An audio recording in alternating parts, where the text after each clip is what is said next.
భాగస్వామ్యంతో future university అందిస్తున్న ఈ అద్భుత కోర్స్ కేవలం 180 మందికి మాత్రమే లభించే అరుదైన అవకాశం.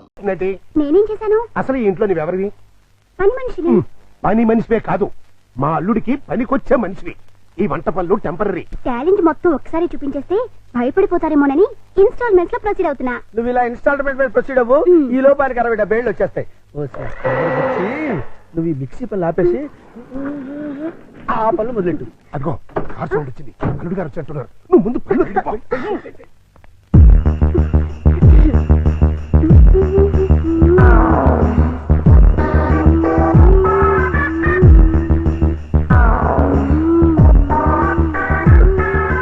లుక్కు పడింది, గుట్టకు కూడా పడింది.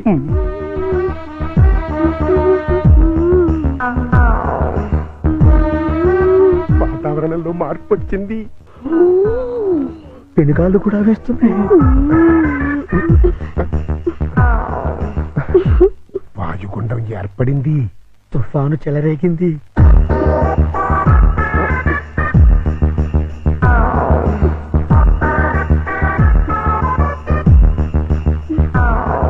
ఇదిగో మాధురి దీక్షిత్,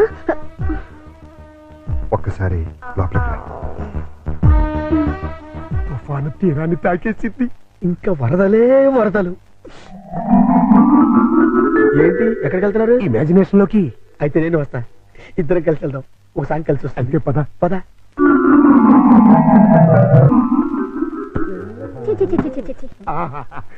మాధురి, వర్షం తగ్గిందా? వరదలు తగ్గాయా? వరద లేదు, బురద లేదు. అదేంటి? మాడాకన్నా 3 తెప్పించొచ్చు కానీ మీ అల్లుడి గారికి మాత్రం 3 తెప్పించలేవు. ఆయన నేనే కాదు, డాక్టర్ సమరం గారు కూడా బాగు చేయలేరు. అంటే లోపల ఏం జరగలేదా? చాలా జరిగింది. ఏం జరిగింది? నా ఫిగర్ చూసారు, లోపలికి పిలిచారు. అంతవరకు మేము ఫాలో అయ్యాం. ఆ తర్వాత ఏం జరిగింది? దగ్గరికి రమ్మన్నారు, వెళ్ళారు. తర్వాత షర్ట్ పైకెత్తారు, లుంగి లూజ్ చేశారు. తర్వాత లోపల నుంచి మొలతాడు తీశారు. మొలతాడు తిట్టి. అవును, మొలతాడు తిట్టినందుకు దానికున్న పిన్నీస్ తీసి నా చేతిలో పెట్టి బయట జారిపోతుంది పెట్టుకో అన్నారు. ఈ టాలెంట్ ఇంకెవరికైనా చూపించుంటే ఈ పాటికి ఇల్లాలనే నెల తప్పేదాన్ని. వస్తా. ఇదిగో మాధురి, మాధురి, మాధురి, ఇదేంట్రా కథ అడ్డం తిరిగింది? అర్థమైన పనులు చేస్తే ఇలాగే అర్థం జరుగుతుంది. ఇలాంటి పనులు చేయడానికి మీకు సిగ్గు లేదు? లేదు, నా కూతురు నిన్ను కాదని నీతో తెగదంపులు చేసుకున్న రోజున నా సిగ్గు సొగం చచ్చిపోయింది. కన్న కూతుర్ని కన్న తండ్రిని కాదనుకుని వెళ్ళిపోయిన రోజున నాలో సిగ్గు పూర్తిగా చచ్చిపోయిందయ్యా. అందుకని ఇలా డాఫర్ పనులు చేస్తారా? ఏం చేయమంటావయ్యా? వయసుండి, అందముండి, ఆస్తుండి, అర్హత ఉండి నీ జీవితాన్ని నాశనం చేసుకుంటున్నావు. పెళ్లి చేసుకోమంటే చేసుకోనంటున్నావు. అయిన పెళ్లి చాలు. పెళ్లి అవసరం నీకు లేకపోవచ్చు, కానీ తల్లి అవసరం నా మనవరాలకుంది. నా కూతురు చేసిన తప్పుకి నువ్వు శిక్ష అనుభవిస్తున్నావు, నువ్వు చేసిన తప్పుకి నీ కూతురు శిక్ష అనుభవిస్తుంది. నా మాట విని పెళ్లి చేసుకో, దానికి తల్లిని తెచ్చిపెట్టు. ఆ వచ్చే తల్లి దెయ్యం అయితే నీ నీడ పడితే దేవతగా మారుతుంది. దేవతగా మారేనా? నీ కూతురు వెళ్ళిపోయింది. ఛీ, అది అసలు ఆడదే కాదు. మరో ఆడది నా బిడ్డకి తల్లి కాలేదు. ప్రతి ఆడది నా కూతురులా ఉండదయ్యా. చూడండి, నా మీద మీకు ప్రేమ ఉంటే ఇంకెప్పుడు ఇలాంటి పని పిల్లలు తీసుకొచ్చి పనికి మాలి పనులు చేయకండి. అది కాదు బాబు. బాబు, ఏమండి, దీన్ని బట్టి మీకు ఏమర్థమైంది? ఇతని జన్మలో మళ్ళీ పెళ్లి చేసుకోడని. అదే మరి మిడిల్ డ్రాప్ అంటే. ఏంట్రా నీ గొడవ? అల్లుడు గారు వెళ్లే ముందు ఒక డైలాగ్ వేసారు, దాన్ని మీరు క్యాచ్ చేయలేదు. ఏంటది? నా మీద మీకు నిజంగా ప్రేమ ఉంటే ఇలాంటి పని మనుషులు తీసుకొచ్చి పనికి మాలి పనులు చేయకండి అన్నారు. అంటే దాని మీనింగ్ ఏంటి? ఏంటి? సంసార పక్షంగా ఉన్న వాళ్ళని తీసుకొస్తే నేను ఒప్పుకుంటానని ఇండైరెక్ట్ గా చెప్పేశారనమాట. అలాగా? అయితే పద, అల్లుడు లెవెల్కి తగ్గ సంబంధం తీసుకొద్దాం. పద.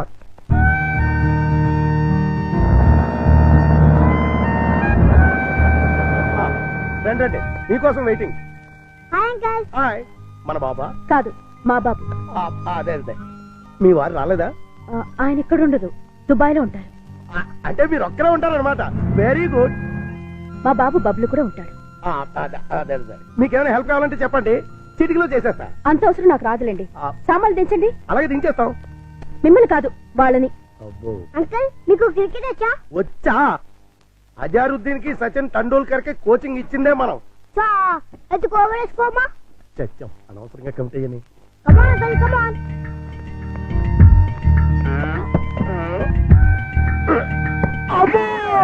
గట్టిగా తగిలింది అంకల్. అదే పూల మెత్తగా తగిలింది. అయితే ఎక్కువ ఇప్పుడు వాటం చూస్తుంటే కొట్టరాని చోట కొట్టిన చేత అక్కాయో అక్కాయో అనిపించేలా కనబడుతున్నాడు. అయిపోయాడు గుంటడు. ఏ పిల్ల ఆ బాల్ ఏంటి? ఇలా రా ఇస్తా. ఇదిగో. అమ్మా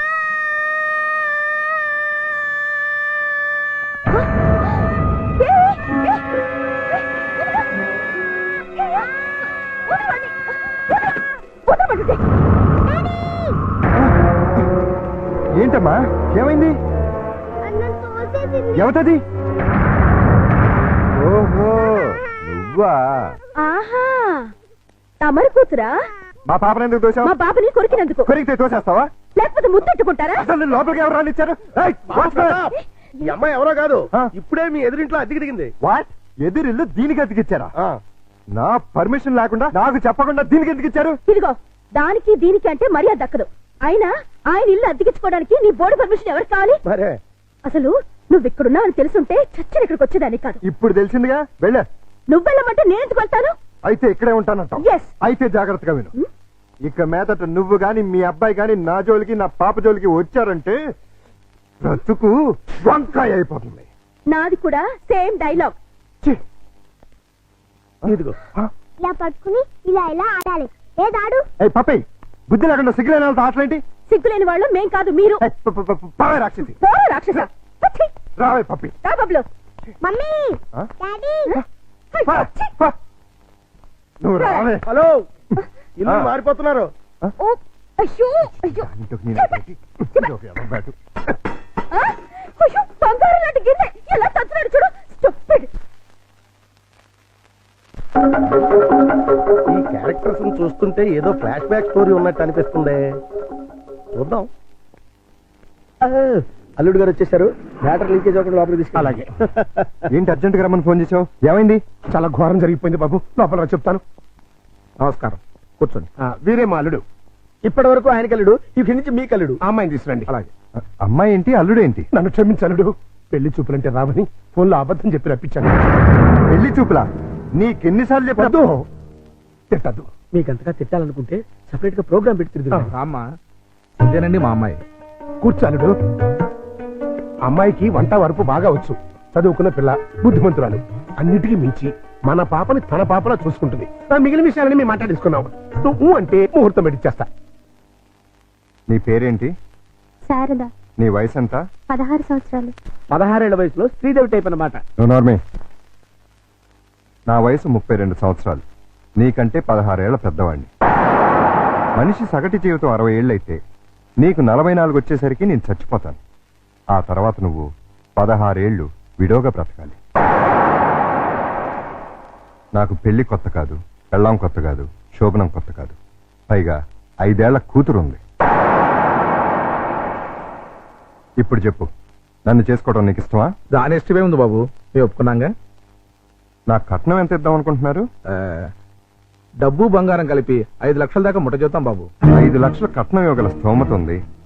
అమ్మాయికి చక్కటి అందం ఉంది, చదువు ఉంది, మంచి భార్య కాగలే లక్షణం ఉంది. ఇన్ని ఉండి నాలాంటి సెకండ్ హ్యాండ్ వాడికి కట్టబెడతారా?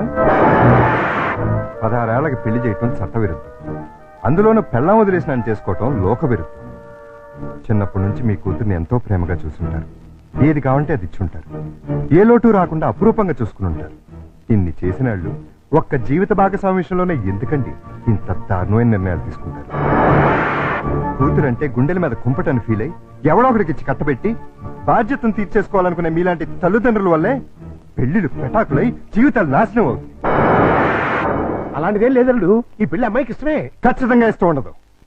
నాలాంటి పెళ్ళైన బిడ్డ తండ్రిని ఏ కన్న పిల్ల కోరుకోదు. ఆడదానికి కూడా ఒక మనసు ఉంటుంది, ఆశ ఉంటుంది, ఆశయం ఉంటుంది. అది అర్థం చేసుకోకుండా భయపెట్టో బలవంతం పెట్టో పెళ్లి చేస్తే నీ కూతురులానే ఈ కూతురు తయారవుతుంది. మీరు నిజంగా అమ్మాయికి కన్న తండ్రి అయితే బాగా ఆలోచించి తనకు నచ్చిన సంబంధం చేయండి. చేత కాకపోతే చెప్పండి, నేను చేస్తాను.